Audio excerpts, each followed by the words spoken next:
이제는 남한의 웬만한 드라마는 다 들어갑니다, 북한에. 그리고 중국의 이 북한의 시장이 워낙 커지다 보니까 남한 드라마를 불법 복사해서 북한에 팔아먹는 전문 회사까지 생겼습니다. 막 들어가죠.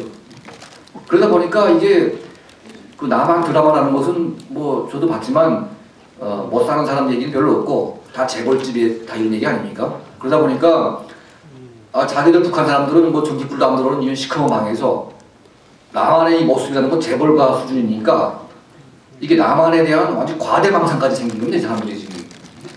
남한은 지상 천국이다.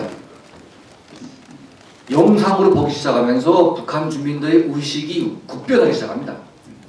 그러니까 90년대 중반에는 굶어 죽어도 인민들이 모르고 죽었지만 이제는 다 압니다. 근데 시장이 커지다 보니까 굶어 죽지 않으니까 살고 있는데 문제는 그 이명박 정부가 집권하면서부터 이제 생기기 시작했습니다. 그 당시에 김양곤 그 통일전선부 부부장이 이제 서울을 방문했죠. 그리고 이제 노무현 대통령이 정상회담을 했는데 바로 선거를 앞두고 정상회담을 했습니다. 원래 김정일은 돈을 주지 않으면 만나지 않습니다. 그런데 왜 만났냐? 뭐 잘은 모르겠지만 친북 좌파 정부가 재집권하게 되면 지금 당장 돈으로 주는 것보다 더 막대한 돈이 들어간다 북한에. 그렇지 않겠습니까? 그래서 이게 막판에 이제 소위 민족 화해니 교류니 이런 그 말도 안 되는 사기꾼 같은 이런 논리를 다 세워가지고 우리 국민들 기만하고 있는데 그 정상회담 통해서 김정일에게 약간만 머리 숙여달라. 그럼 됩니다. 그래서 김정일을 만나고 싶지 않지만 어거지로 만난 거죠. 그리고 이미 북한 내부에서는 정동영 후보가 다 된다. 저도 이제 담동 지역에서 북한 관리들하고 이제 통화해보게 되면 정동영이 되는 거지. 쟤들이 먼저 말하고 있습니다. 그러니까 이미 남한의 대선 구도는 북한이 더 관심이 많죠, 이렇게. 왜냐면 이게 오래 가야 자기들도 오래 갈 수 있으니까. 그래서 정동영 정권이 안 되는 걸 가정하지 않고 무조건 되는 것만 가정하고 전략을 폈죠. 그런데 그 결과는 우리 대한민국 국민들이 참 현명하기 때문에 이런 그 농간에 속지 않았습니다. 그래서 1000만 표라는 아주 막대한 표로 정권이 이제 바뀌었죠. 이 바뀐 충격은 아마 대한민국의 좌파보다 김정일이 더 컸지 않았을까. 아마 그것 때문에 아마 병 걸리지 않았을까 생각됩니다. 박수. 그래서 이제 김정일 정권이 그 이명박 정권 이후에 그 뚜렷한 대북 전략이 없이 우왕좌왕했습니다. 처음에는 이 정권과 손을 잡아볼까 했는데 또 그것도 아니고 우왕좌왕하다가 갑자기 내놓은 게 이명박 정권하고는 아무것도 없다. 그러니까 오로지 이명박 이후의 정권, 이명박 이후의 정권이 친북 자위 정권이 서는 것을 목표로 삼았습니다. 북한이. 분명합니다. 그래서 이명박 정권에 대한, 이명박 대통령에 대한 온갖 담지 못할 그 모욕적인 그 언사를 총동원해서 그 헐뜯기 시작했습니다. 그리고 총동원해서 이 정권을 흔들라. 그래서 이 대한민국의 뭐 통일연대니 뭐 이런 그 소위 친북 좌익의 이 대표급 되는 사람들이 총동원돼서 그 말도 안 되는 그 광우병 소 사태를 만들어내지 않습니까? 저는 이 광우병 이 소고기 시위를 보면서 야, 대한민국이 정말 미친 사람들이 많다.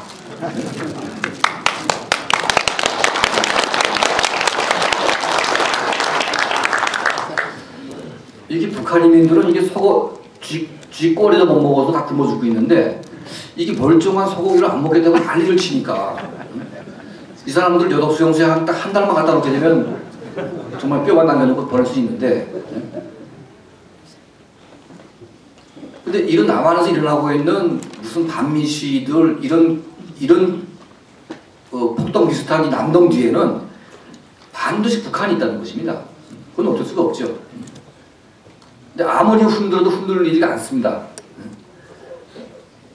그러니까 북한도 이제 촛불 시위를 보면서 약간 신심을 이제 가지기 시작했죠. 그런데 문제가 생겼습니다. 자기들이 이제 그 핵실험도 하고 미사일 발사도 막 했죠. 하니까 유엔이 북한을 이제 제재하기 시작했습니다. 그리고 유엔 제재 차원에서 대한민국 정부와 일본 정부가 동시에 북한을 막기 시작했습니다. 특히 일본 정부는 납치자 문제가 걸려있기 때문에 사실 일본이 북한의 물주였습니다. 물주. 눈먼 돈이 너무 많았기 때문에 그 일본으로부터 들어온 돈이 엄청 많았죠. 그리고 해산물을 팔아도 한국이나 중국에 파는 것보다 일본에 파는 게 한 3배 정도 더 비쌉니다. 그러다 보니까 김정일의 그 작업을 만들어놓은 39거실 노동당 이 대남 부서들이 전부 다 일본과 이제 무역 거래를 독점하고 있는데 이 부서가 난리가 났습니다. 일본에다 끊겼기 때문에. 또 한국 정부도 입사를 거사하고 옥수수 10,000톤 주겠다고 했더니 김정일이 안 받았습니다. 과거 정부는 입사를 30만 톤씩 줬는데 옥수수 10,000톤이라는 게 화가 나겠죠. 근데 나중에는 그것도 받겠다고 그랬습니다. 안 받겠다 하다가. 그럼 왜 북한이 이렇게 급격히 와야 되기 시작하냐? 이거는 바로 북한 내부에 생겨났던 이 자력갱생 계급과 배급제 계급이 분리되면서 이 배급제 계급은 남한으로부터 빨대를 꽂고 빨아서 그걸로 살았습니다. 그 일반 주민들은 시장을 통해서 살아왔죠. 시장이 막 커지지만 이 북한 당국이 그 통제를 못했습니다. 왜냐하면 자기들도 안정돼 있었으니까. 근데 그게 끊기기 시작하니까 군대의 배급이 또 안 되기 시작하죠. 권력 집단에 돈이 많아지기 시작하죠. 그러면 외부의 지원이 안 되면 내부의 인민들을 또 쥐어짜야 됩니다. 근데 과거처럼 쥐어짜려고 해보니까 말을 안 듣습니다, 사람들이. 짤 인민들이 아니죠. 과거 북한의 인민들이 늑대와 여우와 양이 살았는데 90년대 후반에 양은 다 굶어 죽고 여우만 살아남았는데 이 여우들이 눈이 보통 눈이 아닙니다. 장사하고 막 하다 보니까 절대로 북한 당국에 뺏기려고 안 하죠.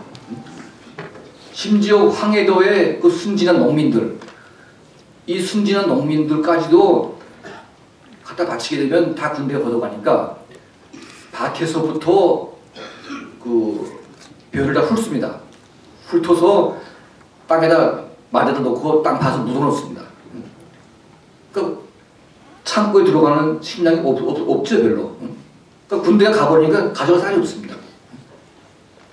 그러니까 전 인민이 각자 살기 위한 생존 투쟁이 이미 본격화됐기 때문에 이 정권이 그걸 뺏으려고 하다 보니까 뺏기지가 않으니까 갑자기 2008년도 초에 뭐 했습니까? 작년 2009년도에 150일 전투라는 걸 했습니다. 150일 전투. 그러니까 떼기밭에 나가거나 장사로 나가는 전체 인민들을 강제로 잡아서 집단 농장으로 내리보냈습니다. 그래서 떼기밭 농사하지 말고 집단 농장을 잘해서 그거 가지고 살아라. 근데 그거 믿을 인민이 있습니까? 없습니다. 전혀. 그러다 보니까 마음은 떼기밭에 가 있는데 몸은 지금 집단 농장에 와 있죠. 일을 안 합니다. 화가 나가지고 바로 차면서. 그러니까 떼기밭 농사도 망하고 이것도 망하고 다 망했죠, 지금 북한이. 그래서 식량 위기가 막 오고 있는데 국가가 돈을 흡수가 안 되고, 그래서 최후의 수단으로 북한이 뭐 했습니까? 화폐 개혁이라는 걸 했습니다. 그러니까 말로는 이제 100대 1로 한다고 그러는데 월급을 주는 꼬라지를 보니까 100대 1로 주는 게 아니고 원래 거하고 똑같이 줬습니다. 그러니까 2,000원 월급 받는 사람들은 원래대로 한다면 20원을 줘야 되는데 2,000원 똑같이 줬습니다. 그러니까 이 100대 1이 아니지 않습니까? 그러니까 나라 전체가 엉망진창이 돼가지고 난리가 났죠. 그런데 이게 시장이라는 게요, 이 권력 집단의 소위 지배층, 이 자녀들도 깊숙이 개입이 되어 있습니다. 큰손들이. 그리고 중간급의 노동당 간부들도 시장이 아니면 살 수가 없게 되어 있습니다. 그러니까 이 시장이라는 게 북한 정권을 다 꾸려놓으셨는데 이게 파괴되니까 시장 상인만 무너지는 게 아니고 시장 상인한테 기생하던 노동당 간부까지도 다 무너지게 되는 것입니다.